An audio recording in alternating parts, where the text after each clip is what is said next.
이번 주에 우리 전도사님들 사무실에 제가 가 있는데 우리 구상현 집사님 아들 막내 구창성이가 있습니다. 멋진 변신 로봇을 가졌어요. 근데 그 변신 로봇이 예사롭지 않은 거예요. 그래서 그 누가 사줬냐 그랬더니 삼촌이요 그래요. 근데 삼촌하고 외할머니하고 할머니 그림 있는 돈 2장을 주고도 더 준 거예요. 12만 원을 줬대. 그 변신 로봇을 산 거예요. 제가 봐도 좋아요. 그래서 야 이거 우리 손주 주자 그랬더니 안 된대. 이러면서 못 가져가게 하더라고요. 여러분 12만 원이 적은 돈이 아니잖아요. 근데 왜 줬을까요? 이쁘니까 준 거예요. 돈이 안 아까운 거예요. 여러분 하나님은 여러분을 사랑하십니다.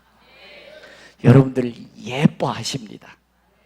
그래서 우리 여러분들 스바냐 3장 17절을 보면 너희 가운데 여호와가 계시니 그는 구원을 베푸실 전능자시라.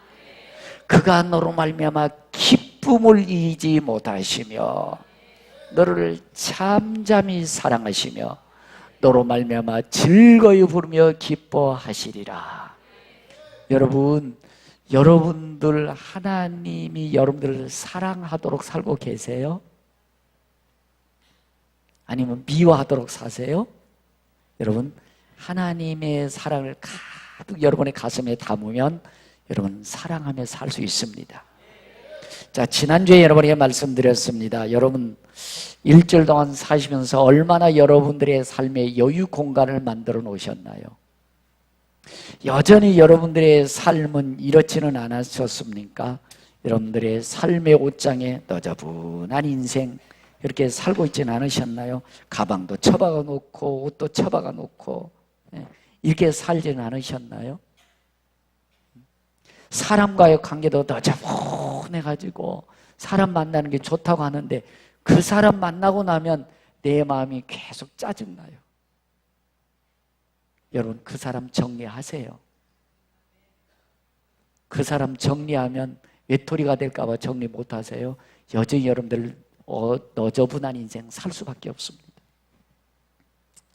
그 사람 만나면 인생 넋두리하고 뭐 이놈의 정치가 뭐 이러냐 대통령이 이거밖에 못하냐면서 한 잔 먹으면서 좋은 것 같은데 여러분들 허송세월하고 있지 않으세요? 그곳에 여러분들이 귀한 물질을 쏟아붓고 있지 않으십니까? 여러분의 스케줄에 문제가 생기지 않습니까? 그래서 너저분한 인생 이렇게 정리되지 않은 인생 살면서 하나님 왜 나 복 안 주시냐고요? 왜 복 안 줘요? 복 안 줄 수밖에 없잖아요. 어떻게 여러분들 너저분한 인생 속에 하나님 여러분들을 관리하실 수 있겠습니까? 정리하셔야 됩니다. 그래야 여러분들 여유로운 인생을 살 수 있습니다. 하나님은 여러분들이 여유로운 인생을 살길 원하시는 것입니다.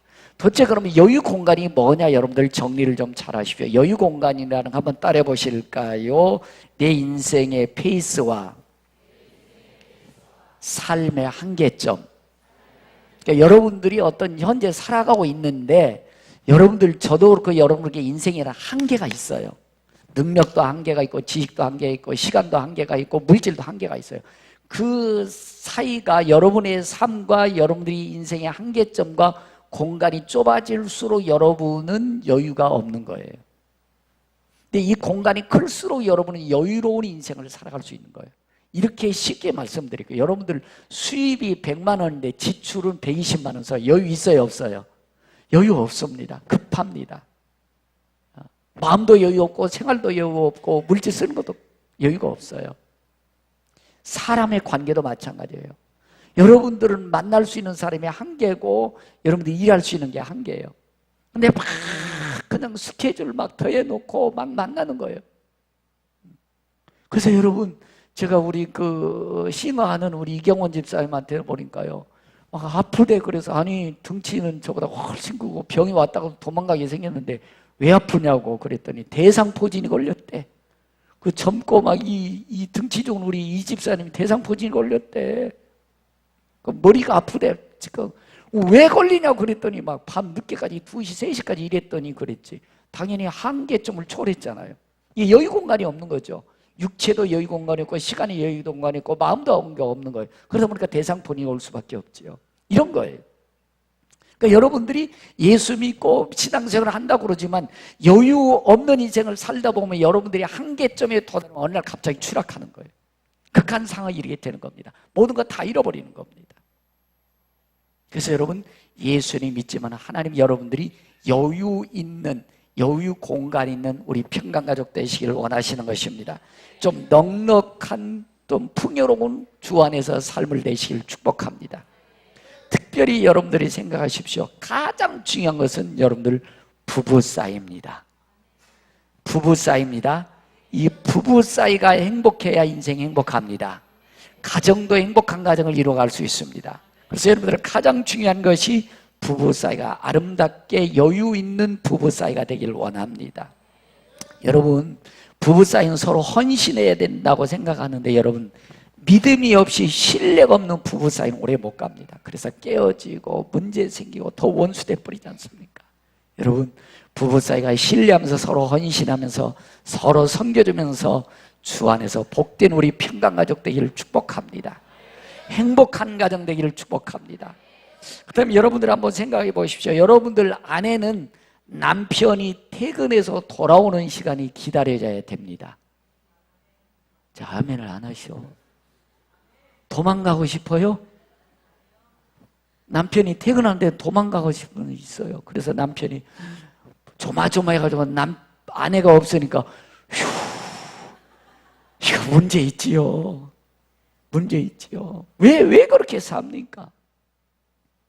남편은 여러분 막 퇴근하고서 술 먹는 스케줄 잡고 누구 만날 스케줄 잡지 마시고 여러분 빨리 집에 돌아가야 됩니다. 그게 마음이 벅차야 돼요. 이게 정상이에요. 근데 여러분 남편이 오는 게 도망가고 싶은 아내,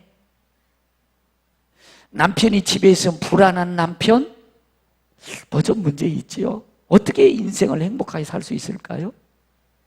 예. 여러분 우리 평강가족은 그런 분이 하나도 없기를 바랍니다. 구창성이 로봇이 있네.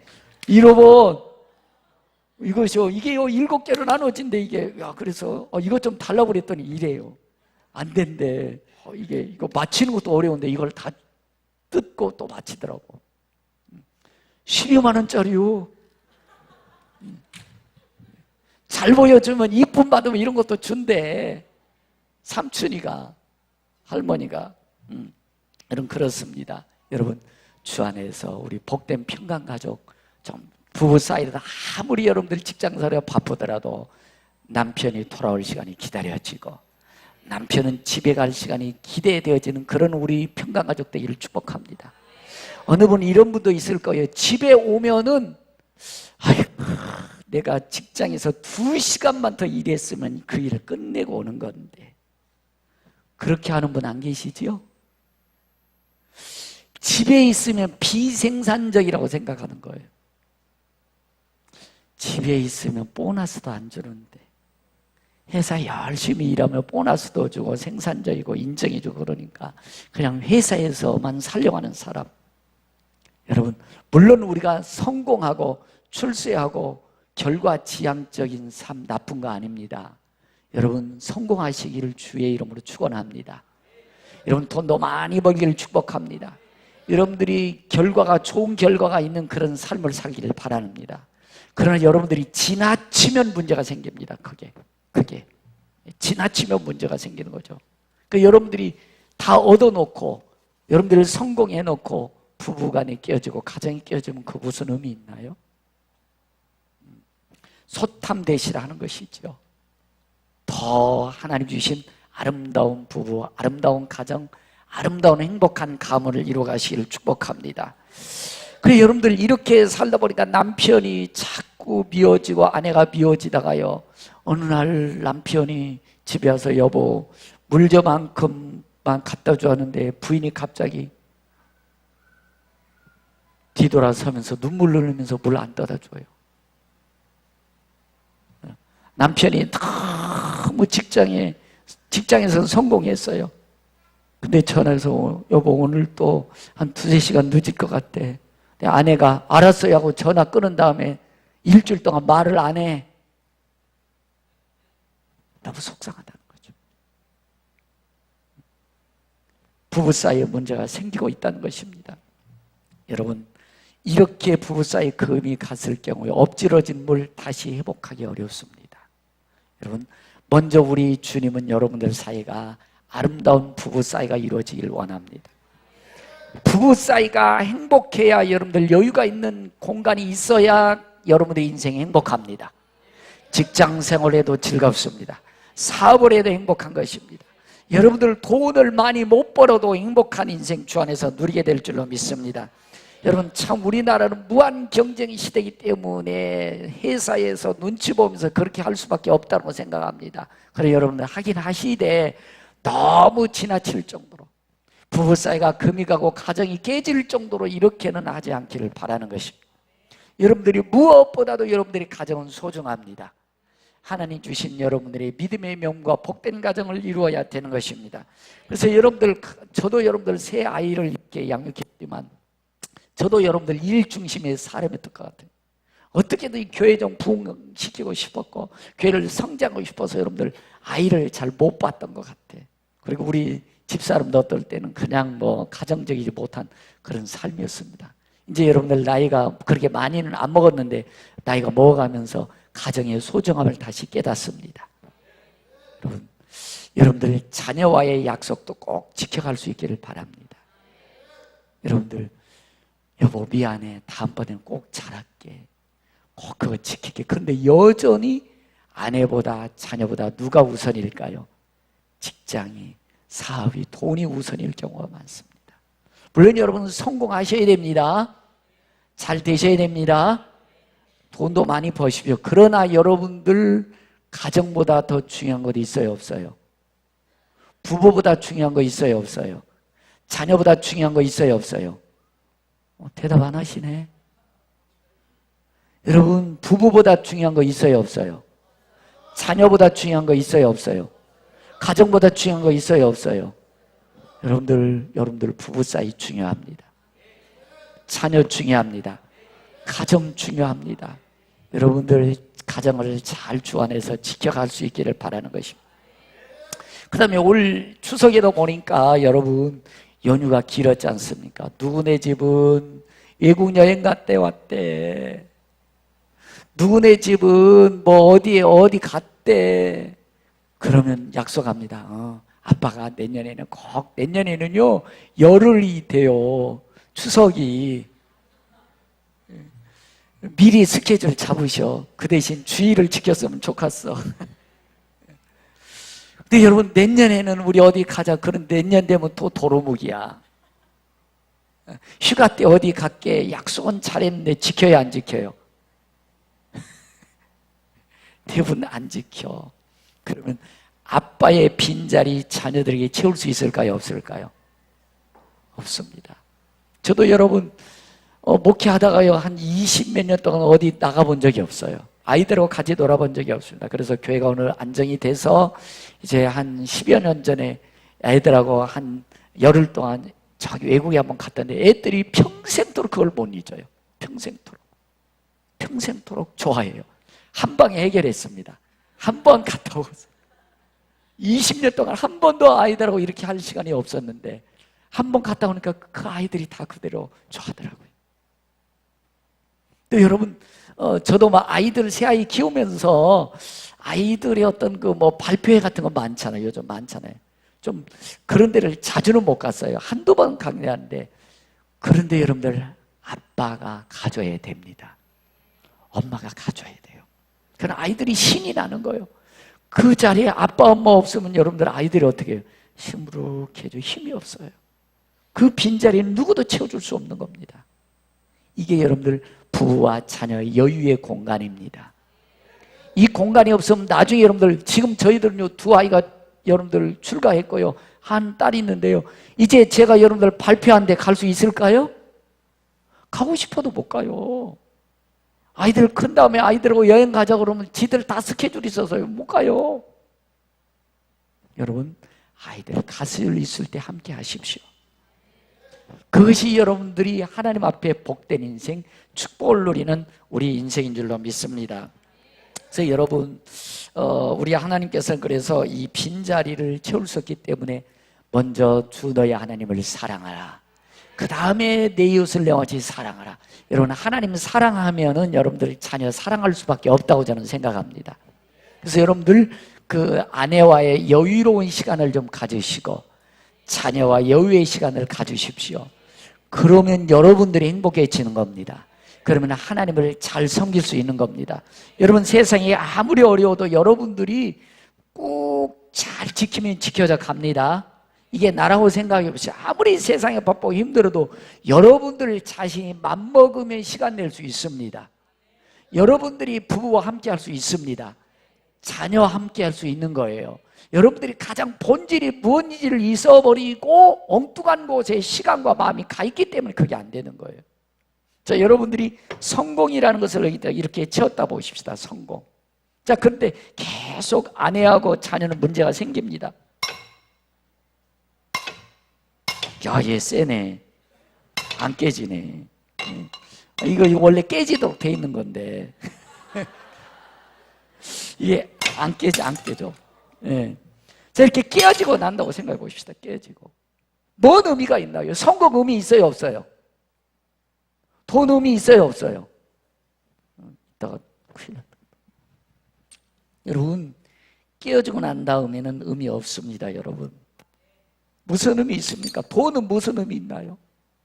성공 의미 있나요? 여러분들 좋은 결과 얻은 거 의미 있나요? 이거 깨지는데 의미 없지 않습니까? 여러분들 깨어지기 전에 여러분들 하나님 안에서 아름다운 여유 있는 우리의 삶을 유지할 수 있기를 바라는 것입니다. 여러분들이 이렇게 깨어지고 나면 여러분들 직장에서 여러분들 반갑지가 않잖아요. 즐겁게 신나게 직장 생활할 수 없지 않습니까? 조그마한 구멍가게든 큰 회사를 경영하든 여러분들 재미가 없어요. 하나님 앞에 와도 여러분들 그냥 겉다리 와 있지 진정한 마음이 하나님 앞에 드릴 수 있는 마음이 안 된다는 것입니다. 그래서 여러분들 하나님 안에서 여러분들 부부가 가정이 자녀들이 최고의 축복을 누리는 우리 평강가족 되기를 축복합니다. 그래서 오늘 본문에 어떻게 하면 인간관계를 잘 할 수 있을까, 깨지지 않는 인간관계를 할 수 있을까를 오늘 예수는 우리에게 말씀해 주고 있는 거예요. 오늘 마태복음 5장 22절에 나는 너에게 이르노니 형제에게 노하는 자마다 심판을 받게 되고 형제에 대하여 나가라 하는 자는 공에 잡혀가게 되고 미련한 놈이라 하는 자들은 지옥불에 들어가게 되리라. 우리 흔히들 이거 다 그렇게 하고 있거든요. 나가 이씨 막 그러잖아요. 수틀리면 미련한 놈 바보 멍청이 막 이러지 않습니까? 그 관계가 깨지는 거래. 관계가. 그러면서 예물을 제단에 드리려다가 여러분들이 하나님 앞에 11조 드리는 거 좋습니다. 여러분들이 11조를 드리려다가 원수같이 생각이 들고 막 미움이 들면은요, 이거 예배 드리지 말고 가래. 이거 그냥 헌금은 놓아놓고 가서 그 사람과 화해하고 온 다음에 예물을 드려라. 예배 드리라. 이렇게 말씀해 주고 있어요. 그러니까 여러분들 오늘 우리 예배 드린 것도 중요하지만 사람과의 관계를 먼저 잘 맺고 오라는 거예요. 이거 무너진 다음에 여기 와서 예배 드리는 거 하나님 앞에 합당하지 않다는 거예요. 그렇다고 예배 드리지 말라는 얘기 아닙니다. 여러분들 인간관계가 잘하고 하나님 앞에 오라는 거예요. 이것이 하나님 우리에게 원하는 거라는 겁니다. 근데 우리는 인간관계를 엉망진창 해놓고 여기 와서 주여 주여 하고 있거든요. 관계 다 깨진 다음에 와서 하나님 하나님 하고 있거든요. 그 하나님께서 아름다운 어떤 삶의 신앙 예배가 아니라는 거예요. 그래서 우리 성경에 보면 오늘 이렇게 말씀하죠. 형제 노하는 자마다 심판을 받게 된다 이렇게 말씀해 주고 있습니다. 제가 여러분 한번 여쭤볼게요. 목사인 저는 화 냅니까 안 냅니까? 보셨어요? 여러분 어떨 때 제가 여러분들 화내면 막 이래요. 목사님이 화내도 돼요? 그럼 목사 사람 아니요? 목사 화내면 될까요 안 될까요? 화낼 때 내야 됩니다. 화를 내는 것은 우리 본분이에요.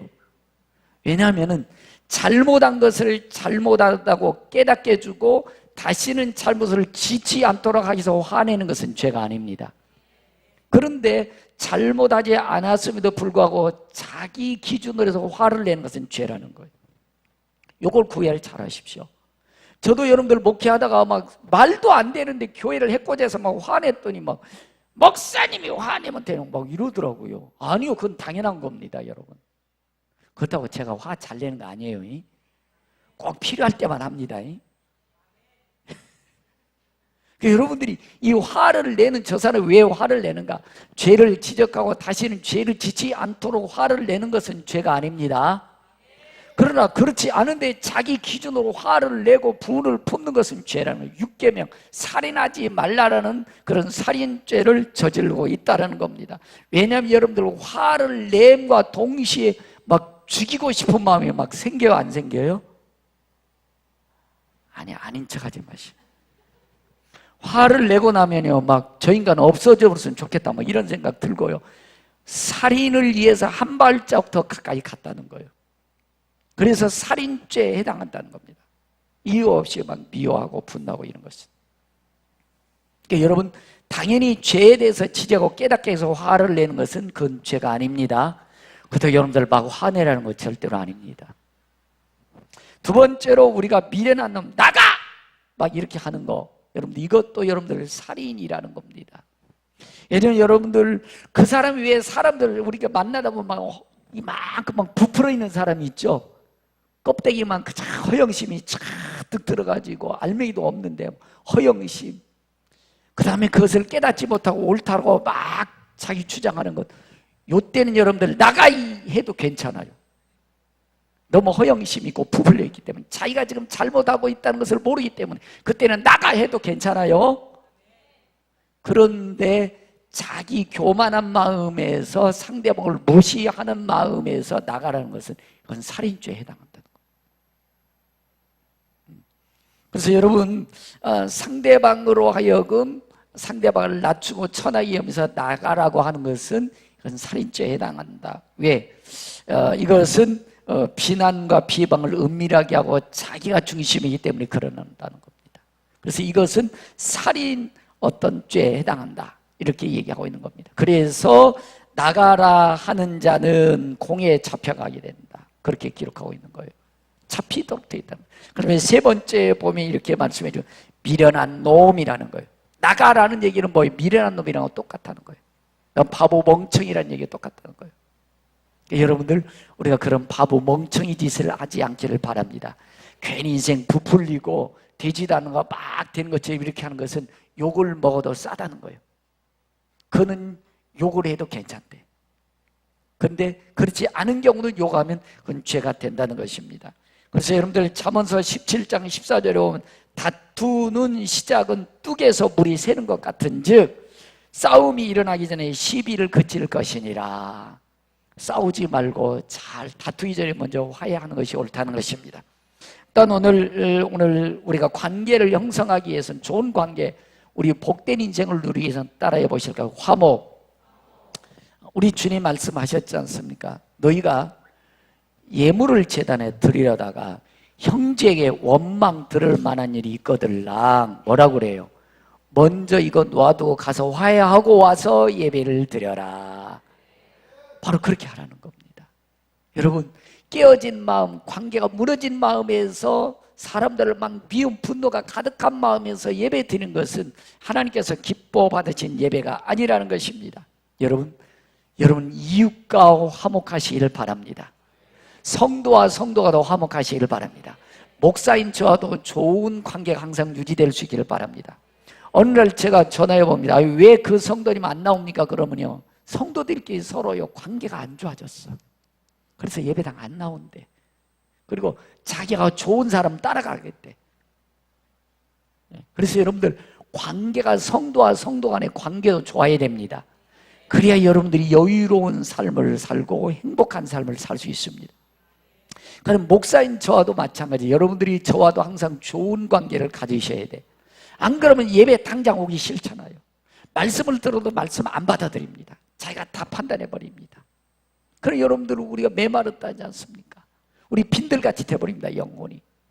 그래서 여러분들 성도와 성도 관계도 항상 좋은 관계 유지하셔야 됩니다. 서로 또 교회와 목사의 관계도 좋은 관계 유지해야 됩니다. 안 그러면 여러분들 보십시오. 우리 예수님 이렇게 말씀한 길에 가다가 서로 원망들을 많은 사람, 왼수 같은 사람 만나면 빨리 화해하래. 빨리. 안 그러면은 법정으로 간대. 여러분들 제가 이 교회 건축하다가 2번 법원에 갔습니다. 2번. 정말 기분 안 좋아요. 여러분들 잘 모르시겠지만 나 죄진 거 없는데 그 법원에 가가지고 2번 제가 법원에 갔는데요, 기분 안 좋아요. 그러니까 여러분들 법원에 가서 교도소에 들어가면 불편한 장소잖아요. 불편하잖아요. 제한받고 그러니까 여러분들 가기 전에 조금 손해보더라도 먼저 화해하여라. 우리 복음성가에 그런 복음성가 있죠.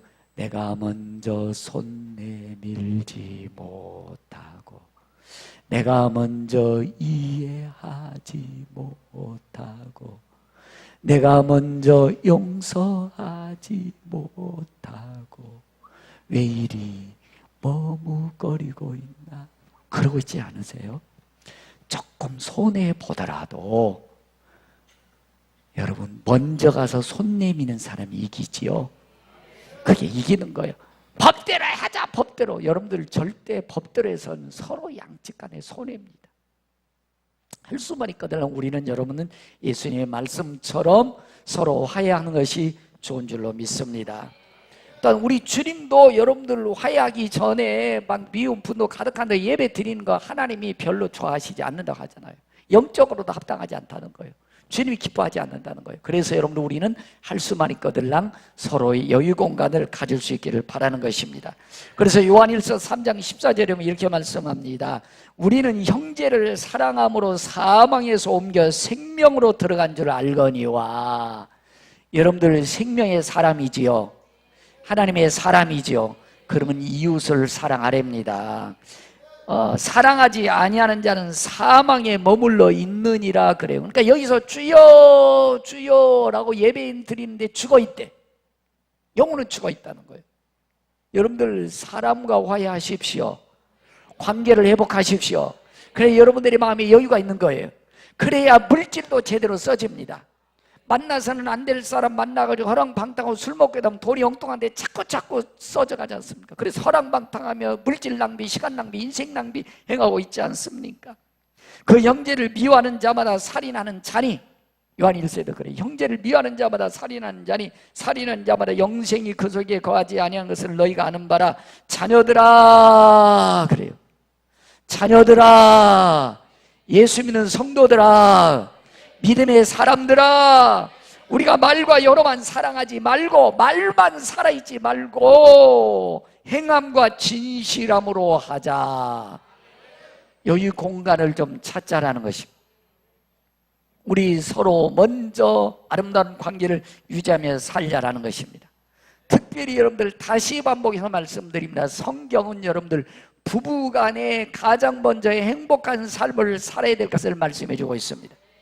에베소서 5장 21절에 보면 그리스도를 경외함으로 따라해 보시기를 피차 복종하라.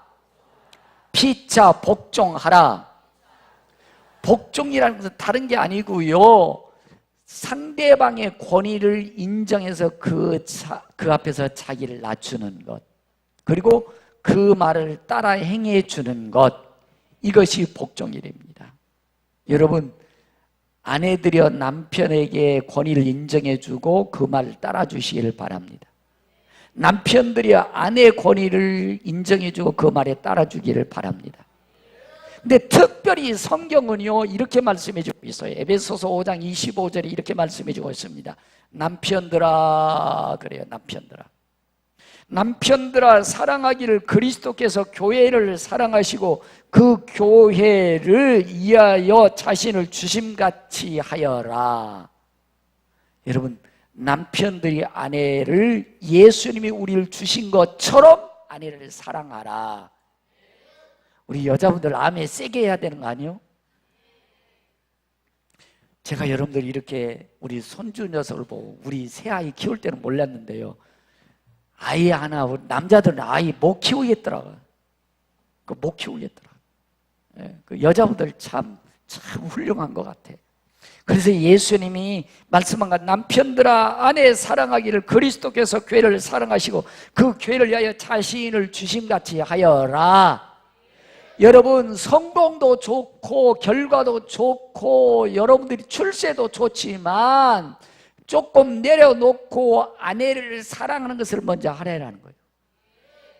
여러분들 성공해놓고 출세해놓고 깨어지면 여러분들 무슨 의미가 있냐 말이에요. 우리나라 지금 여기에 딱 갇혀 있는 거 아닙니까?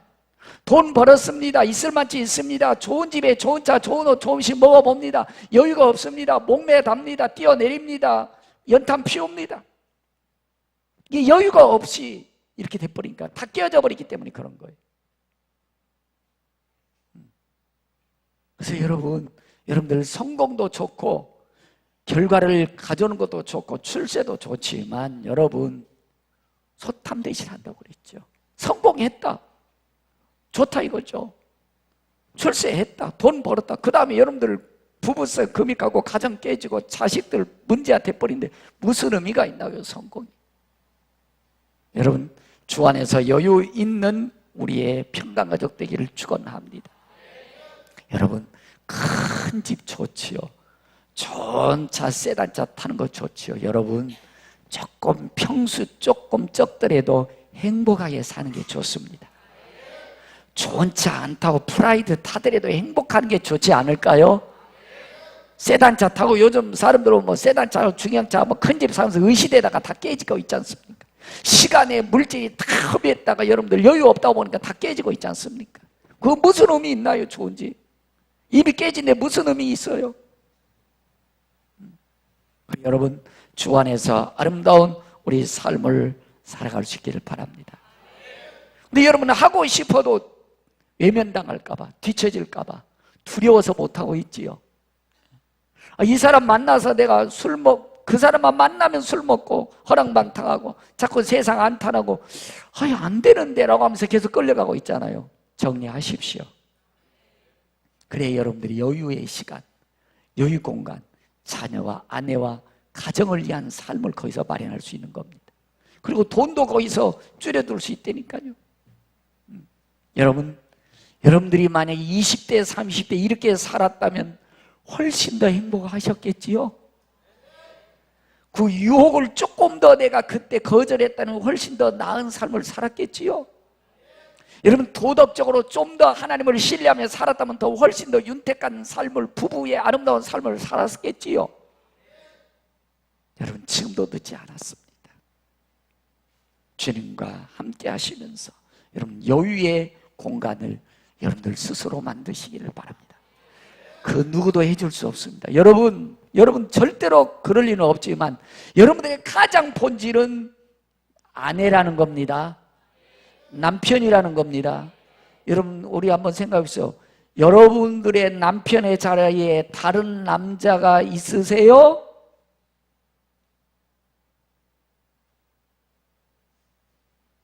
문제 있지요.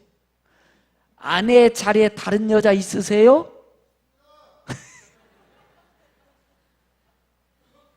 여러분, 남편의 자리, 아내의 자리 누가 대신해 줄 사람 있어요, 없어요? 성공이 대신해 주나요? 돈이 대신해 주나요? 출세가 대신해 주나요? 대신해 줄 수 없습니다. 그 자리는 누구도 대신해 줄 수 없습니다. 나만 할 수 있습니다. 여러분, 아빠의 자리에 다른 사람이 대신해 줄 수 있나요? 없습니다. 여러분들만 엄마의 자리, 아빠 자리를 해줄 수 있습니다. 가장 우리의 본성이 이겁니다. 출세, 성공, 돈 버는 것도 좋다 그 말입니다. 그러나 여러분들이 있어야 될 아내와 남편의 자리에, 아빠의 엄마의 자리에 그 누구도 대신해 줄 수 없는 것입니다.